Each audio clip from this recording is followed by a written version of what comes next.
ఏమండి, నా జీవితంలో వచ్చే ప్రతి లాభం బాబావారి ఆశీర్వాదం.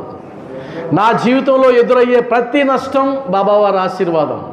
నా జీవితంలో ఎదురయ్యే ప్రతి ఆపద బాబావారి ఆశీర్వాదం.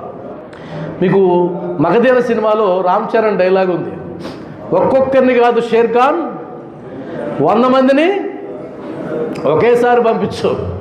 మనం బాబా ఒక్కొక్క కష్టం కాదయ్యా, ఏం చిన్న చిన్న కష్టాలు పెడతావు నన్ను, వద్దొద్దు, పెద్ద కష్టాలైనా పంపించు, నువ్వు ఎంతటి కష్టాలైనా పంపించు, నేను ధైర్యంగా ఉంటాను. ఎందుకో తెలుసా, నేను నీ బిడ్డని.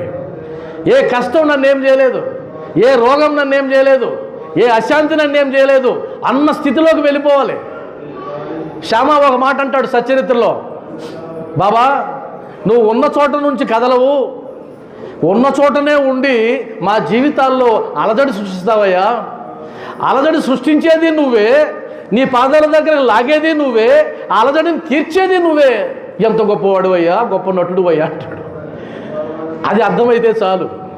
నీ జీవితంలో ఒక కష్టం ఎదురయ్యిందంటే ఆ కష్టం ద్వారా బాబావారు నాకేదో నేర్పించదలుచుకున్నారన్న ఆ శక్తి నీకు ఎప్పుడు వస్తుందో, ఆ థాట్ నీకు ఎప్పుడు వస్తుందో అప్పుడు నువ్వు బాబా బిడ్డవి. ఎవరైనా వచ్చి నిందించారనుకుందాం, నిందిస్తే భరిస్తా, ఎందుకంటే ఈ నింద ద్వారా బాబావారు నాకేదో నేర్పించాలనుకున్నారు, నేను భరిస్తా.